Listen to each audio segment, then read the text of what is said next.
Hello everyone, my name is Seth, and today I'm going to give you my review of Fantastic Four: The First Steps. So this video is going to look a little bit different. As you can see, you can't see me, and so that's because I'm working on a special project right now. I do not have access to the camera, so you're just going to have to deal with not seeing my beautiful face for maybe a week or two, maybe 3 weeks.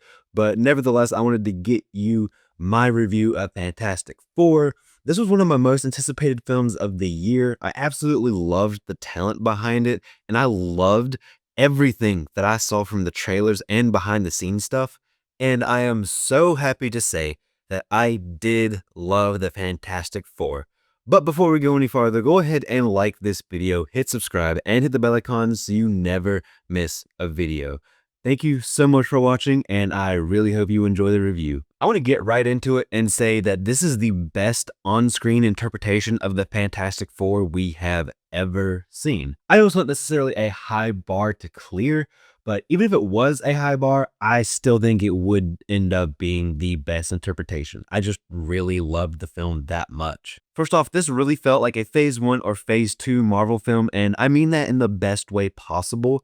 You can go into it with zero previous knowledge of the Marvel Universe and of the Fantastic Four and just get it. My wife knew basically nothing about the Fantastic Four, but she really loved the movie, and she honestly didn't have any questions for me about the characters, about the lore, or anything. She just understood it. She got it. I think that's one thing that Marvel has not necessarily been doing with some of their more recent films.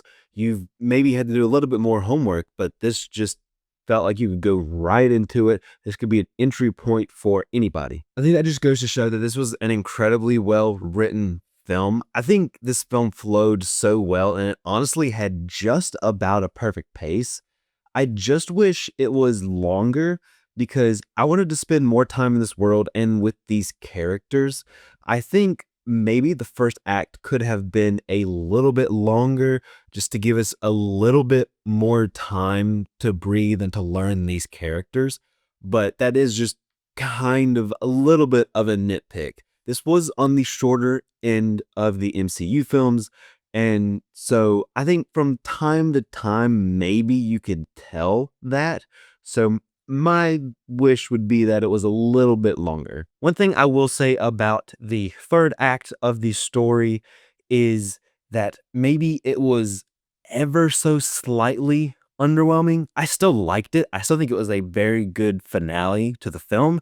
I just think maybe just very slightly underwhelming. But that's me trying to find things to critique about this film. This is just overall really, really good. So don't take that as me saying, oh, the ending was terrible, because it's not. It's still really good. It's just maybe it doesn't quite live up to the first two acts. But I think the characters are what really make the story go. This film is so character driven, and if you take out all of the action, you still have an incredibly interesting and engaging story, because this film does such a great job of forcing our characters into tough situations and forcing them to make decisions that have an impact on the story. The story really squeezes our characters, and we get to see who they are at their core, and that helps us connect to them and get to know them as characters, as people. I think really that's the biggest thing that makes this film so successful. We really get to know all four of our main characters, and we get to care about them.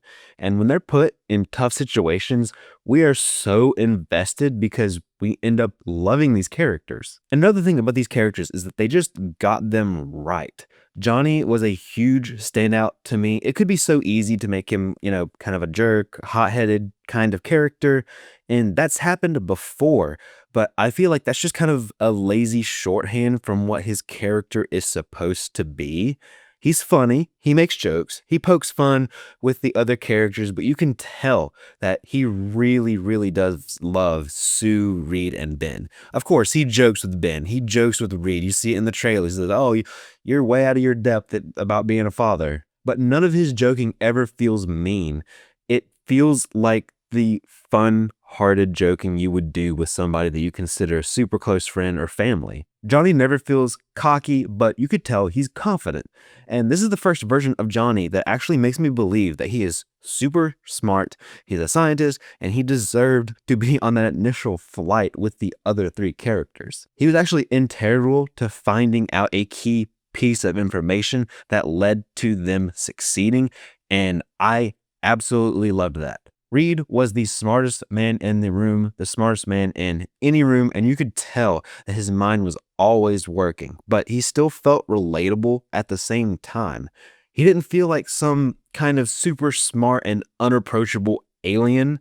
I think I resonated with him in the way of always thinking and planning for the future and constantly thinking of bad things so he can figure out what he needs to do in that situation. He puts a lot of pressure on himself, and that is just such a Reed Richards thing to do. This was honestly the most I've ever connected with the character of Reed. Like in the comics, like it should be, Sue is the heart of the team. She has the speech at one point in the film where I was just absolutely locked in, and I believed that what she said would have a big impact on the people who were questioning the Fantastic Four. She was just such a strong character, and after seeing this film, I was like, yep, that's Sue.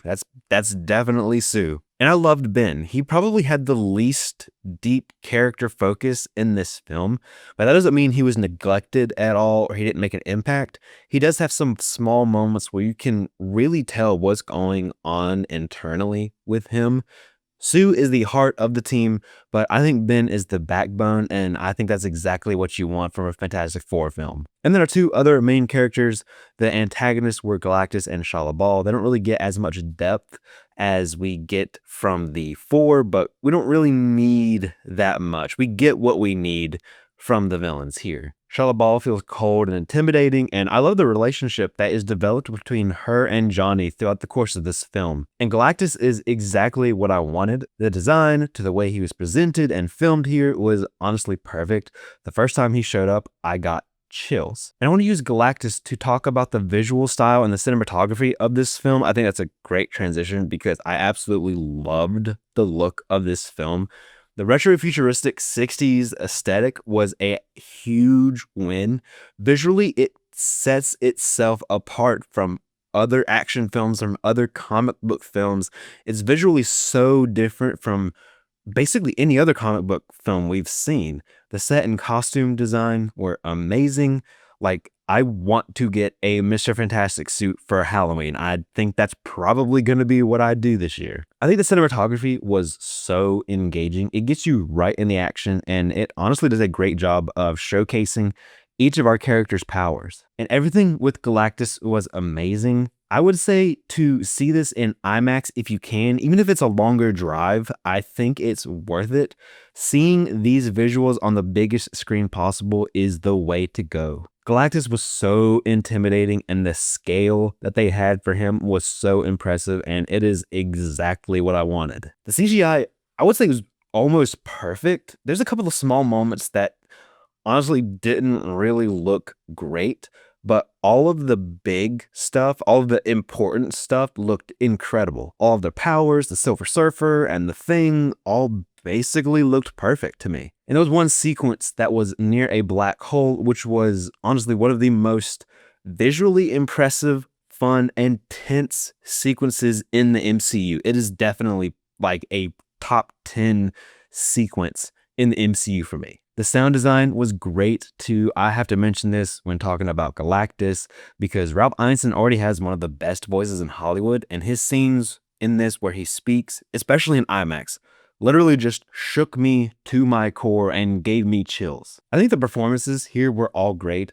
When people were wondering who would play Mr. Fantastic, everybody was doing their fan casts. I didn't ever think of Pedro Pascal, but I thought when they announced that he was going to be Mr. Fantastic, I thought he had the talent to pull it off. Well, I think he absolutely did pull it off. He was a great Reed. He balanced the emotion of the character with the calculated parts of him. And I think this is the best version of Reed we've ever seen. Like I mentioned, he did a really good job. He had a lot to work with in the script, but he brought all of that from the script to life. And this is the most I've ever connected with Reed. Part of that is the writing, part of that is the performance from Pedro Pascal. So I think if you were iffy on Pedro Pascal as Mr. Fantastic before, this film will probably change your mind. Vanessa Kirby was a great choice for Sue. She was a pretty popular fan cast, and for great reason.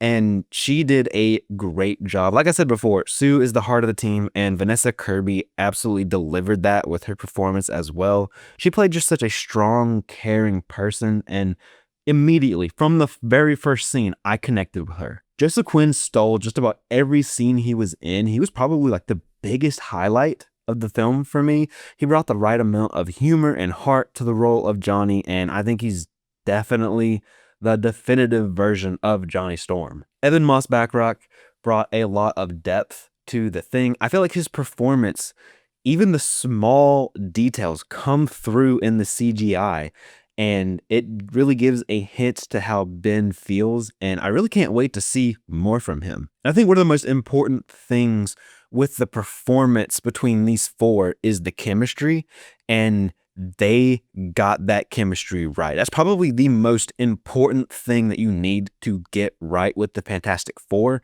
and they all had incredible chemistry. They all seemed like a family, and they seemed just kind of had this like shorthand with one another, and they just seem like they've been together for years and years. Ralph Ineson may not have had a lot of depth to the character of Galactus, but you didn't necessarily need it. He was honestly the perfect choice for Galactus. His voice and gravitas literally was perfect. And Julia Garner did a really good job too as the Silver Surfer. She played this cold and calculated antagonist, but as the film went on, she got to give us a little bit more as we learned a little bit more about the Silver Surfer, and it was just like a nice subtle shift in her performance. And I will also say that this is like the third film in a row that I've reviewed that I've had to talk about the score because of how good it is. This score is done by Michael Giacchino, and I absolutely love it. It fits the visuals of the film, it fits the tone, and this is just another score that I'm going to be listening to in the weeks to come. It just perfectly fits this Fantastic Four team. Overall,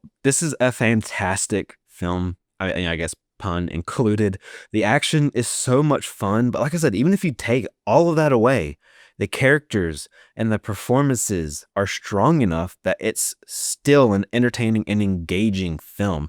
And that's what you want. You don't want to have to rely on big action set pieces to make your film good. If you have the characters and you have the performances, then all of the action is just kind of like the cherry on top. And I feel like that's exactly what we get here. The characters are so well written and performed. I think these are definitely the definitive versions of these characters, and I absolutely cannot wait to see more from these characters. We know we're going to see them. Probably the next time is in Doomsday. Seems like that the Fantastic Four are going to have a pretty vital role. So I'm excited to see them there. I'm excited to see them again in Secret Wars, but I'm excited to get back and to see them in their own film. This is just a visually impressive film, and it has the feeling of a Phase 1 Marvel film. This is a film that was just firing on all cylinders, and Matt Shakman did an incredible job. I think this is a clear win for Marvel. This is another win for Marvel. Between this and the Thunderbolts, it seems like Marvel is back on track, and I think that gives me a very good feeling going into Spider-Man Brand New Day, but then Doomsday and Secret Wars. I have all the faith in the world that they're going to get these films right. I'm going to give Fantastic Four a 4.5 out of 5. But that's it. That's my review for Fantastic Four First Steps. Have you seen this film? Let me know what you thought in the comment section down below. I would love to have a conversation with you about it. Thank you so much for watching. I really appreciate it. Don't forget to like this video, hit subscribe, and hit the bell icon so you never miss a video. You can follow me on social media pretty much anywhere at CinemaSeth, and I'll see you next time.